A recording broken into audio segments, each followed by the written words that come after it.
Hello friends, for today's video we're going to be doing a new fantasy releases wrap-up, and the 3 books we'll be chatting about would be The Tainted Cup, A Fate Inked in Blood, and The Prisoner's Throne.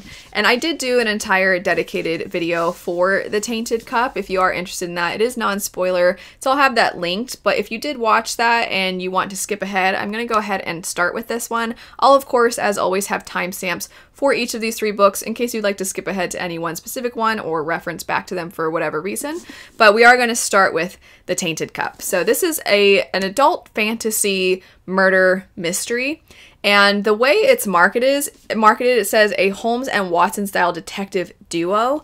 And so I was going in thinking it was going to be a little bit more toned down with the fantasy elements, and I would say that was an inaccurate assessment, as this was a lot more epic in its setting than I was anticipating. And the setting actually ended up being one of my favorite elements to this, which isn't to say that I didn't like the Watson and Holmes style investigation and character types, but I really fell in love with the setting. I thought it was really fascinating. So the idea is that you have this land that is sort of plagued by these leviathan creatures that occasionally come to land and they wreak havoc, and if they happen to die on land, the remains from their bodies can create really odd things that occur, and that includes sort of effects on plant life and such things. So the plant life itself plays a big role in how they have extracted certain things from these plants, where they live, how their governing bodies protect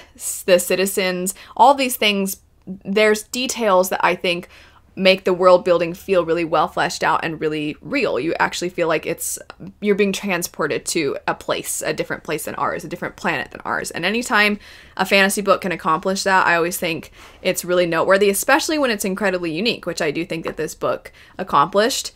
And I was really impressed by how the way in which they utilized the plants had such a personal role to not just our main character, but a lot of individuals. So there are individuals who can be augmented through these plant properties, and that includes our main character, who has the ability to recall every single detail of any scenario that he experiences, which makes him, as you would imagine, very valuable in investigations. He himself is not necessarily the mastermind that is able to pinpoint people's motives, why people do the things that they do, and instead it is his partner in crime who is the one that is able to deduce all of these things. And she's very eccentric and very odd, but she seems like there's something more to her. Maybe she has an interesting past. Is this all a persona that she's putting on? Is this not even really who she is? So there's a lot of eccentricities to her and a lot to discover, whereas the other character who can recall every detail and relays those things back to her is somebody who almost on surface level has no personality, which isn't the case. He does, but he just seems very muted. And I think that there's something to be said of when you have the ability to recall everything, the way in which you almost have to shut down at times, because there's, it's good to forget sometimes. It's good to maybe not forget everything, but to have the intensity of certain emotions die down a little bit so that you can kind of carry on. And it almost feels like a very intentional choice to have this character have the personality that he does. It didn't feel like it was just we have the really eccentric one and then we have the really dull one. It didn't feel like it was a very simple way of having the characters juxtapose one another. It felt like there was a lot of thought and care put into why the character is the way they are. That said, when you start the book, he is pretty dry. It doesn't feel like there's a ton to him, but you see his personality in the little things. All of that to say, though, while I enjoyed every individual element of this book, I do think that there is a heavy emphasis put on the investigation itself, which just does mean you're going to follow Din, is the character's name. You're going to follow him as he goes from place to place, and he investigates. He is able to capture everything in his mind and in his memory. Then he goes to question this other person, then he goes to this other place, and then he relays information, and then now he's going somewhere else. And I didn't mind that necessarily, but I do feel like I was never fully invested in the investigation itself because we did move so quick from one thing to the next, which I think this will end up being a positive for some people, as it means that you are always moving ahead. You don't dilly-dally, you don't linger. But for me, I kind of like when we take a step to just process and chat or think through things, think ahead, because it makes me feel like I'm right there with the character. So I do wish we had a little bit more of that reflection. I understand why, for the sake of the plot, that we couldn't really do that. It just made it so that it wasn't my absolute personal tastes, but even though it has so much of the other things that I really enjoyed. I also do wish we'd had a few more good character moments between the characters, as in more conversations between them that maybe were leaning a little bit outside of the realm of the investigation, because occasionally when we would get those moments, I was really enjoying them, and those were some of my favorite parts of the story. There's a plane going overhead if you hear that. But those were some of my favorite moments in the book, and they were a little few and far between. I don't think that's going to be something a lot of people mind whatsoever, if people even really notice it. But in general, I really enjoyed, as I said, all the individual pieces of this. It's just that little bit of difference from what I like, the things that are my cup of tea, that made this so it's not a new all-time favorite by any means, but I am very curious to see what we do from here, because it is the first, I believe, the first in a series. So I am excited to see it. And because of the structure and the way in which the investigation plays out and such things, I almost wonder if there is another book that comes out, if it almost will feel like you can just jump in with book 2. I'm not encouraging that or saying that that's how you should go about it, but I do wonder, because things like the Dresden Files, which I also wouldn't encourage necessarily you just jump in the middle of, but some people do accidentally read them slightly out of order. I know later on that's a bigger deal, you definitely don't want to do that, but early on some people are like, oh, I picked this one up and I didn't know, so I just read it and whatever, and they're okay. I wonder if it's going to be a similar thing with this one. I do think some of the big epic world stuff is going to start to play more of a role, and that's what I'm maybe the most excited about in the sequels, just because the world was so cool and we don't actually see it that much. But anyway, I quite enjoyed this. I thought it was very unique. If you are looking for, honestly, a sci fantasy murder mystery, you're just looking for a genre bender in general, I think there's a good chance that you will enjoy this one. Next up, we have A Fate Inked in Blood. This is the also first book in a new series, and this is by Danielle Jensen, who is known for The Bridge Kingdom, I think, by a lot of readers. She's written other things as well, but that's the one I think that has put her on the map for a lot of individuals. And I quite like The Bridge Kingdom. I've said in the past, I feel like it's a good hybrid of fantasy and romance. It doesn't feel like all the fantasy elements are shallow, or that we don't actually put care into the world building because we figure that's not what people are here for. People are just here for the romance, which if that is the case, that's fine. But I know for a lot of fantasy readers who go into romance, they still want those prominent fantasy elements to feel really well thought through, and I do think that she has done that. It doesn't mean that they're going to be the most unique of worlds. I wouldn't say that they're comparable to something like the Tainted Cup, but I do think that that it feels like there's been thought and care put into the crafting of the world, and I would say that's very true of this one. Bridge Kingdom has no magic. It's pretty much all political in its fantasy elements, and this one does have magic, so that was kind of a nice thing to see. I was curious to see how she was going to navigate and how she would handle magic in her world, and I thought she did a really great job. It is inspired by, I would say, mostly Viking and Norse mythology. It still felt like it had its own unique take on those things, though, and it wasn't just a carbon copy, which I appreciated. Our main character, I was surprised by her circumstances at the beginning of the story. They're not your typical heroine in a fantasy romance. I think that I have seen a lot of patterns having dipped my toes into fantasy romance, and it was nice to break out of that mold. The setup is that we have this character who is married to an abusive man. Her family married her to this individual to pretty much ensure the safety of the village and these other individuals that live in this area, as this man is very powerful. He has magical abilities that make it so that they are able to stay fed, and his magic can affect their catches, because they are kind of a group that relies on their sea to provide food to them. And if he is not in a good mood, if he is being very foul and callous, he might take that out on the villagers. So our main character is somebody who has to acquiesce. She has to be good for the safety of herself and other people and her family as well. And she also doesn't necessarily fault her family, because she understands why they did what they did, but she is not happy with her lot in life. She's not somebody who knows what to do. She doesn't necessarily have these plans to murder her husband or anything like that. She's just trying to get by. Man, there's another plane. I don't know what's going on today, but busy day for the sky, I suppose. But anyway, so she is feeling very stuck.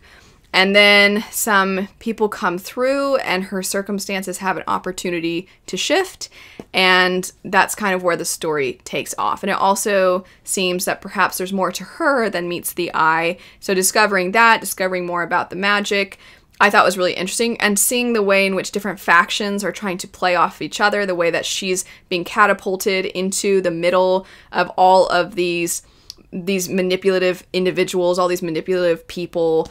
And there are consequences to all of her actions. And then there are some people that are trying to encourage her, just live for yourself. But that feels selfish when she knows that the safety of other people is at the expense of what she does and the choices that she makes. So she really is kind of stuck in a lot of ways. The romance in this story, I did feel there were some pretty common tropes in this, some scenes that played out in a way that I'm like, all right, we've seen this a little bit before. It's bordering on a little cliche at times. But I also thought there were other parts of this that felt very adventurous and very fun.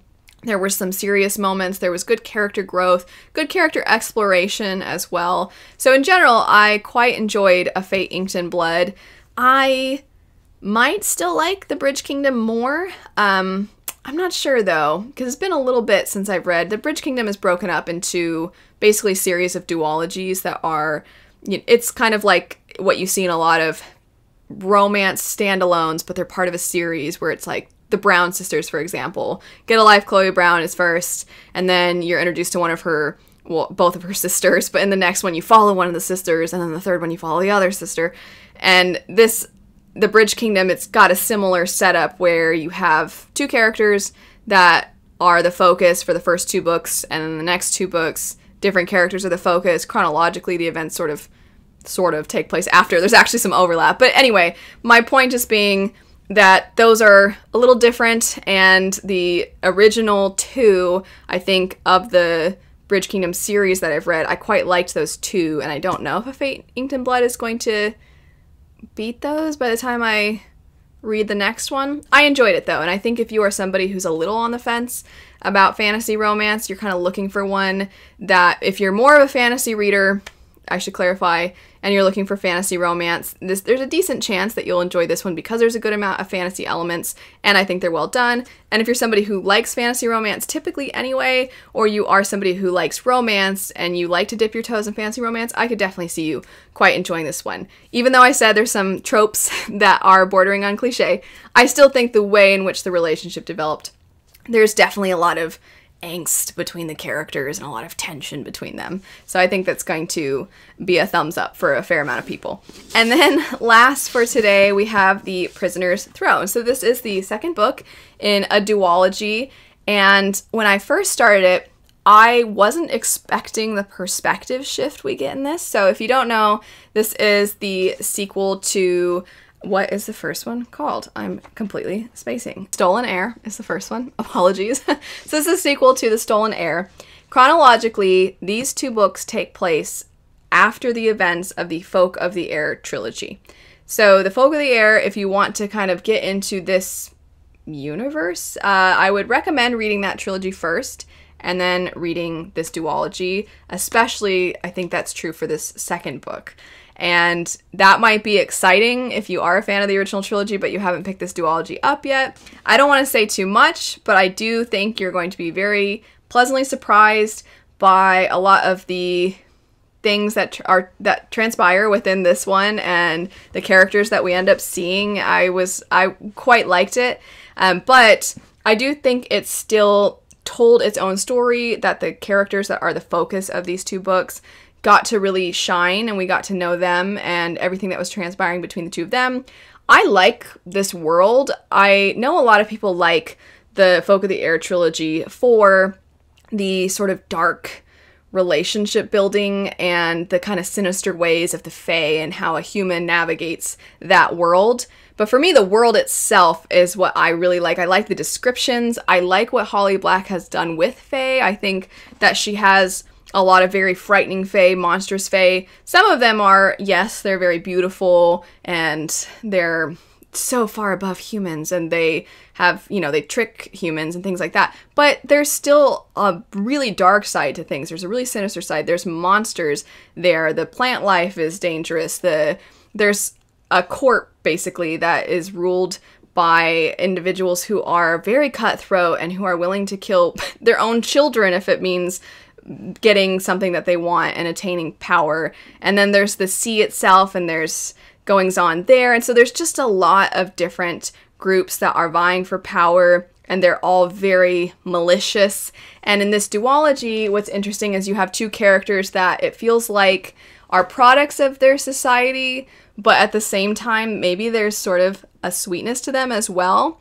So it's like you're balancing out, because in this one in particular, a character is kind of coming to terms with the fact that they are a blend of charm and charisma and maybe something a little bit more sinister as well. And I think part of what I like about this world is you expect when you go into something like Joe Abercrombie's series, which are known for being grimdark, you know that this grimdark world is not going to produce wholesome, sweet characters that come out unscathed. You expect to find characters that are brutal, blunt, that are callous. You expect those kinds of characters as a result of their world. Then when you get characters that are really heroic and adventurous and things like that, it's usually matching the setting to some degree. It'd be really bizarre to get, a grim dark book and then have like Syl from Store My Archive exist in that, because you'd be like, I feel like this doesn't work. So I think that this sort of this malevolent nature to this undercurrent of malevolence, we'll say, in this, it's fitting for their society and the way in which the Fae function. So I quite liked that. As I said, the imagery I think is very vivid and well done. The first book follows one character, and this one follows a different character. And when I first started, I wasn't sure I liked that. I was not very hooked for a while, to be honest, because you're kind of having to deal with the perspective shift. That said, I did eventually get sucked in, and I liked seeing some characters from before that we met. I ended up quite enjoying this, and I think there are hints that we're going to maybe get more in this world, but specifically to do with the sea people, which I think will be a lot of fun. I don't know who the characters would be that we would follow, but I just enjoy this world quite a bit. I don't think any of these, while I enjoyed all of them, I wouldn't say that any of these are all-time new favorites. Oh my gosh, these blew me away. I loved them so much, but I enjoyed all of them. And I would definitely recommend any of these if they sound like something that you would enjoy. So a good new fantasy releases wrap up. I quite liked a lot of this. Let me know if you've read any of these, what your thoughts were, and if you are interested in checking them out, I'll have them linked in the description bar down below. I hope you have a great rest of your day though. Thanks so much for watching, and I'll see you later.